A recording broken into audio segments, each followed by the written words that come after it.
Fala aí pessoal, sou Jorge Nicola, bem-vindos a mais um vídeo do canal, sempre bom ter vocês por aqui. Sem perder tempo, pedir para deixar like, se inscrever no canal e ativar as notificações. Quero contar que Rafael Veiga e América do México avançaram para um acordo. Importante registrar que por opção do André Jardine, técnico do clube mexicano, as tratativas com Veiga e seu empresário André Curi começaram na semana passada. A estratégia do América é fechar com o Veiga para depois tentar avançar em relação ao Palmeiras. E a percepção do América é de que as conversas têm rendido e vão se tornar algo positivo. O Veiga tinha a ideia inicial de se mudar para a Europa, mas diante da falta de propostas. E ao perceber que perdeu espaço no Palmeiras de Abel Ferreira, o Veiga aos pouquinhos está se convencendo de que essa mudança vai ser legal, até porque há a promessa de que o Veiga chega para ser protagonista do América do México, que foi campeão em 3 dos últimos 4 campeonatos nacionais. Em relação à grana, o América é capaz de cobrir os quase 2 milhões de reais por mês a que tem direito o atleta no futebol brasileiro. E é isso que faz com que o Palmeiras veja com bons olhos sua saída. Existe uma possibilidade real de um negócio acontecer por empréstimo com opção ou obrigação de compra. Inicialmente ele vai com opção de compra, mas com algumas metas estipuladas que, se alcançadas, fazem com que o América se obrigue a comprar o atleta, negócio de algo na casa dos 10 milhões de dólares. A pergunta que eu deixo para você: na condição de dirigente do Palmeiras, você venderia, emprestaria ou não liberaria o Rafael Veiga? Já uso espaço para comentário e opine sobre o tema, beleza? Boa notícia para o torcedor do Palmeiras. O Verdão havia estipulado como meta para 2026 alcançar 400 milhões de reais com vendas de atletas. Número impressionante, mas a julgar pelo primeiro mês da temporada de 2026, dá para dizer que essa possibilidade é bem real. O Verdão vai fechar o mês de janeiro com 125 milhões de reais assegurados com transferências de atletas. Facundo Torres garantiu 51 milhões de reais, o Aníbal Moreno outros 39 milhões. O John, que nem era mais jogador do Palmeiras, estava no Red Bull Bragantino, valeu ao Verdão mais 25 milhões de reais, ele se tornou atleta do Zenit. O Breno Lopes, 7 milhões e meio de reais, o Luiz Guilherme, 2 milhões e meio de reais. Importante registrar que esses 400 milhões projetados pelo Verdão fazem parte do seu orçamento para a temporada de 2026 e precisam ser cumpridos à risca para que o Palmeiras feche no azul. A expectativa é de que o Palmeiras tenha uma arrecadação total na temporada de 1 bilhão e 200 milhões de reais, com um superávit de 11 milhões de reais. Só para contar que, ainda que se não se desfaça de nenhum jogador, o Palmeiras ainda vai embolsar um bom dinheiro com o Estevão. O atacante negociado com o Chelsea tem bônus que podem alcançar até 16 milhões e meio de euros e estão atrelados à sua performance. Faço um vídeo qualquer dia desses para explicar como é que funcionam direitinho esses bônus, beleza? Zum aí da saída do Veiga, da possível saída do Veiga. Será que não seria legal o Veiga ser o Totti, né? Entrar quando der? Claro, se ele quiser, ele é o jogador mais importante da história, diz o Thiago. O Veiga é ídolo de uma geração, isso a gente não pode negar, né? 9 anos no clube, o menino que tinha 10 e tem 19 hoje, o Veiga é ídolo dele. Latifi, não sei se você tem já alguma atualização, sei que as conversas andaram, né? Antes era só eu quero, você me quer, como é que quero, não quero, agora as conversas andaram. Como é que está a situação do Veiga, aproveitando o superchat do amigo aqui? Eu vou até responder o superchat do Thiago. Acho que é importante a gente dizer que o Veiga é reserva do Palmeiras porque o Abel entende que hoje ele não tem condição para ser titular da equipe. E quando o Veiga era o reserva no ano passado e teve o destaque no jogo contra a LDU, marcando 2 gols dando a classificação, o Abel deixou claro que o Veiga fica bravo com ele por ele ser reserva e que hoje o Veiga quer jogar. Então não tem essa de, vamos transformar o Veiga em um Totti, joga quando quer. O Veiga não aceita ser esse jogador que não é titular absoluto. Então por isso que esse interesse do México é visto com bons olhos pelo staff do jogador. Porque hoje ele não é a primeira opção do Palmeiras. Nessa formatação atual, o Veiga briga por uma vaga no ataque, onde jogou o Maurício, por exemplo, e hoje a hierarquia é Flaco Lopes, Maurício e Veiga. Então, por esse contexto, a proposta do América do México é vista com bons olhos. Sobre os avanços nas conversas, o que aconteceu? Antes, o clube mexicano, os representantes do clube mexicano, só tinham contato com o staff do Veiga. Eles só tinham essa conversa. Só que agora o Palmeiras também foi incluído nas conversas. Então, na semana passada, a gente noticiava que o negócio era embrionário. Hoje já não é mais embrionário. O Palmeiras, staff de Veiga e staff do clube mexicano já conversam para tratar essa transferência. Então é aquilo que eu estava dizendo no de primeira. Pelo andar da carruagem, hoje está mais perto do Veiga deixar o Palmeiras do que ele permanecer. Muito bem, pronto, está esclarecido. Eu vou sentir falta do Veiga por tudo que ele representa e nem tanto pelo futebol que ele jogou nos últimos anos e meio aí, que realmente ele não está bem, né? Mas ele é um ídolo do clube palmeirense, esse desde bebê. E tem mais uma coisa que eu levo em consideração, né? O Veiga faz um trabalho fora do campo muito importante para as crianças, para as pessoas. Eu, no meu jeito de ver as coisas, eu levo isso em consideração. É claro que o principal, 90%, é o futebol que ele joga em campo, e isso ele está devendo. E para mim ele perdeu espaço muito depois da dupla. Ele é Flaco e Roque, ele é um jogador que jogava como meio avançado, do lado praticamente do centroavante, e ali mais atrás, como 8 foi uma tragédia, e pelo lado também não funcionou. Então, é, é um negócio interessante. Agora, eu vou colocar, eu vou passar para vocês aqui, ó. O Palmeiras vai estrear no Campeonato Brasileiro, e mas eu vou pular esse, nós vamos deixar essa mais para o final e vamos falar sobre essa aqui, ó. O Palmeiras ainda busca reforços no mercado, porque eu fiz agora há pouco um levantamento, né? E o Palmeiras vendeu já, nós estamos com 27 dias do ano de 26, ó. 50 milhões e 200 mil com Facundo, 38 milhões e 700 mil com Aníbal Moreno, 27 milhões e meio com o John. O Palmeiras tem 20% dos direitos mais o mecanismo de solidariedade, 7 milhões e meio de reais com o Breno Lopes e 2 milhões e meio de reais com o Luiz Guilherme, com o mecanismo de solidariedade, certo? Então, cara, isso passou de 100 milhões, mas de longe, né? 126 milhões e 400 mil reais, cara. Dos 400 que o Palmeiras pretende vender este ano, é muito dinheiro, cara. Fala aí, Davi. Não, só minha dúvida, uma dúvida técnica, é porque o Aníbal foi vendido em dezembro e talvez por orçamento isso não conte, porque o Palmeiras tinha que se desfazer do Aníbal até dezembro para que ele não pagasse um valor extra para o Racing.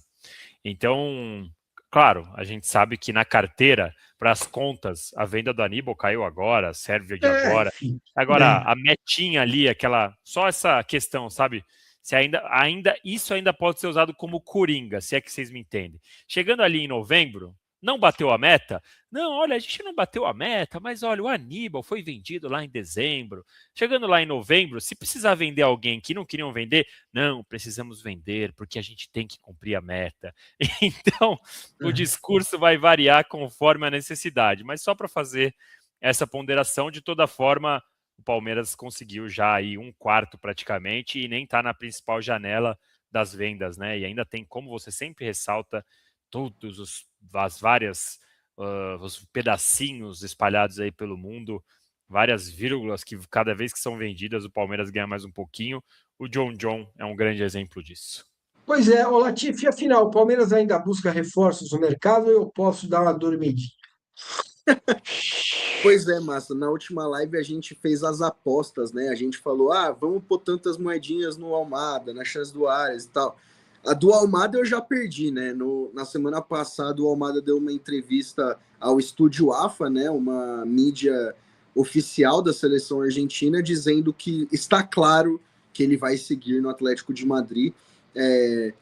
O que a gente pode dizer sobre essa história Palmeiras, Almada e Atlético de Madrid? O Palmeiras viu as notícias na Espanha de que o Almada poderia estar de saída, fez uma consulta, ouviu uma pedida exagerada e não se falou mais nisso. Bom, foi isso que aconteceu. Agora, o Palmeiras, como a gente estava falando, não considera como prioridade a contratação de um primeiro volante. muito principalmente por conta do Marlon Freitas e a ascensão do Pacheco, algo que a gente já tinha dito aqui. E as posições que o Palmeiras busca no momento são um zagueiro, isso é primordial para a direção do clube, trazer um zagueiro, porque sabe que não vai, que não pode não ter um zagueiro ainda nessa janela. E os dois nomes que surgem são Nino, esse é um sonho antigo, e o segundo é o Igor Júlio. Lembra lá atrás, quando a gente falou de jogadores que a gente queria no Palmeiras, eu falei o nome do Igor Júlio, os colegas do nosso palestra confirmaram ainda no início do ano que o Igor Júlio faz parte dos atletas que estão na lista do Palmeiras para a zaga, e ele não tem atuado no West Ham. Ele está emprestado do Brighton ao West Ham, está na sua terceira temporada na Inglaterra, mas o principal destaque que ele teve na carreira foi no futebol italiano. Um grande porém sobre o Igor é que ele foge um pouco do perfil do que o Palmeiras busca, né? O Palmeiras diz que quer jogador vitorioso, experiente. O Igor não teve passagens vitoriosas, né? Foram times de menor expressão, passou pelo Spal da Itália, Fiorentina, Brighton, West Ham, são times que não brigam por título, então tem essa questão. E o Nino fica aí como grande sonho, só que o Palmeiras já sabe que para tirar o jogador agora é muito difícil. Há quem diga que o Palmeiras vai tentar colocar a grana do John que tem a receber no Zenit para tentar fazer alguma coisa, mas eu não tenho essa informação. Então, o Nino só seria para o meio do ano. Para o meio atacante, o sonho de consumo é o John Arias, isso desde 2025, desde o meio do ano passado, antes do Fluminense disputar o Mundial de Clubes, a Leila Pereira já queria o Arias, mas tem um grande porém, né? O Palmeiras, se avançar para fazer uma oferta pelo Arias, tem que ser muito certeiro, porque se o Palmeiras fizer uma oferta que o Fluminense consiga igualar, o Arias será jogador do Fluminense. Então é um negócio muito delicado. O Anderson Barros deu uma entrevista dizendo que o Palmeiras está em busca de jogadores específicos demais, que são negociações complexas. Então o Palmeiras segue com muita complexidade nas negociações com Nino e Arias. Perfeito. Bom, eu prefiro não emitir nenhuma. Não é emitir, eu prefiro ficar quieto, porque eu estou um pouco descrente. Vai vir um Nana Nenê, sabe? Em vez de Nino, vai vir um Nino, Nenê, que a Cuca vem pegar. Porque realmente eu sei que essa minha postura incomoda um pouco os palmeirenses, até incomoda um pouco a gestão e tal, mas foi isso que a gestão trouxe para mim, né? Não, uma lentidão, uma coisa assim. E, meus caros, amanhã tem estreia no Campeonato Brasileiro. Começo com você, o Danilo Lavieri. Palpite para amanhã, Palmeiras e Galo. Galo e Palmeiras, né? Lá na Arena. 2-1 para o Palmeiras, Massini. É palpite de 2-1 placar que para você o queria, né? Não Palmeiras. de escalação, né? Não. Placar, Escalação placar. eu tenho aqui. Quer que eu passe? Calma aí, placar primeiro. Cravada Vamos já? lá. Puta, o Lavi roubou meu palpite. Deixa eu pensar. 2-0. Vou confiar no Baliza 0. 2-0 Palmeiras. Muito bem, para mim vai ser 0-1, tá bom? Agora, quem vai jogar amanhã, Latifi?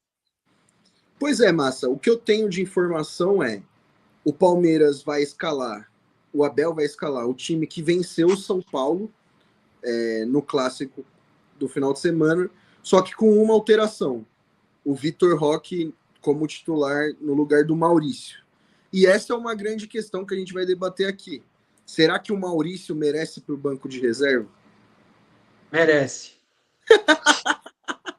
Não, para mim merece, cara.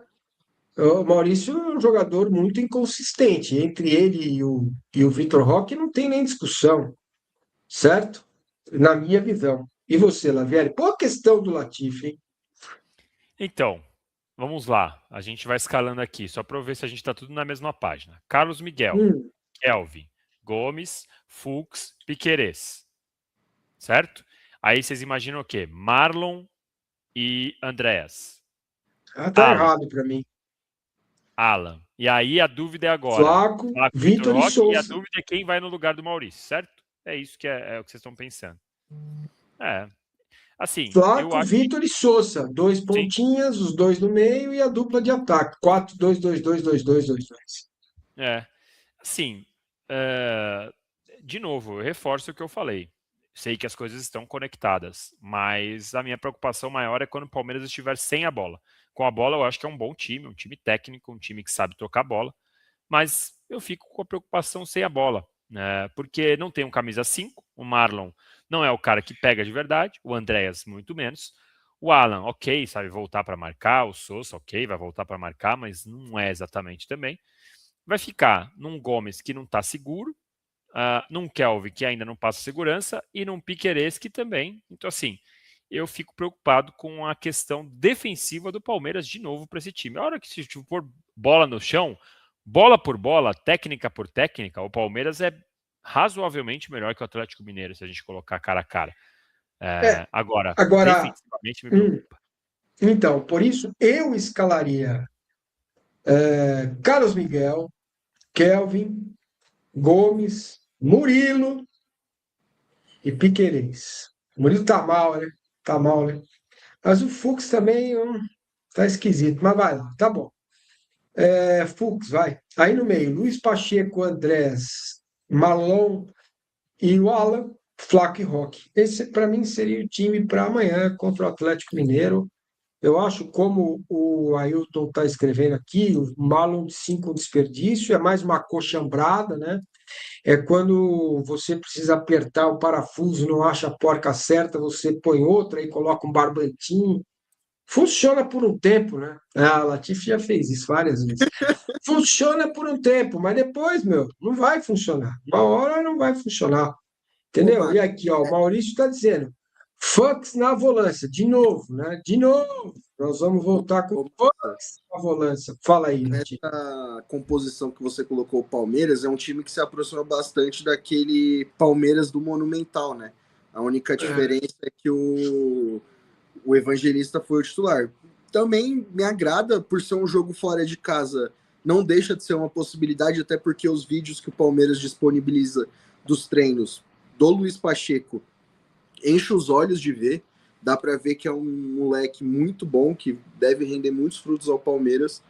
Mas, assim, óbvio que contra o São Paulo foi um jogo que o Palmeiras conseguiu levar da melhor maneira, mas eu acredito que esse time também pode jogar bem contra o Galo. O Galo que, apesar de ter vencido o Cruzeiro no final de semana, estava numa draga difícil e essa vitória no Clássico deu um ânimo a mais. Mas como o Dandan falou, no cara a cara, esse time do Palmeiras é bem superior ao Galo.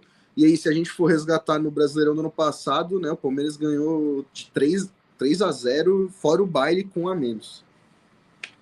Muito bem. Então, na opinião, a escalação vai divergir um pouco, né, entre o que o Abel quer colocar em campo e o que nós colocaríamos, né, aqui. Mas a live do Palmeiras no canal UOL me parece ser unânime. Palmeiras precisa de um 5. Precisa, Latifi, sim ou não? Eu esperaria até a janela do meio do ano. Vou ser Certo. criticado, massacrado, execrado? Talvez, mas é a opinião que eu tenho. Entre trazer Perfeito. qualquer um Não, aí aí não. apostar... Não. Aí põe você lá, pô. Vai jogar o Latifi de 5. Não dá. Qualquer um, Lavieri faz gol de vez em quando, entendeu? Só eu que realmente... Massa, a gente precisa trabalhar veementemente para derrubar essa história de que Lavieri é o maior goleiro que o UOL já viu. Isso... Isso aí eu não posso dizer. O que eu posso dizer é que eu vi um gol que ele fez. O resto é história. Fala, pessoal. Estamos aí com atualizações importantes do Palmeiras. Se inscreva e ative o sininho para receber mais atualizações do Verdão. Deixe seu like, que é muito importante para o crescimento do canal. Utilize o espaço aqui embaixo para registrar sua opinião. Ficamos por aqui com mais esse giro de notícias. Um abraço e até o próximo vídeo.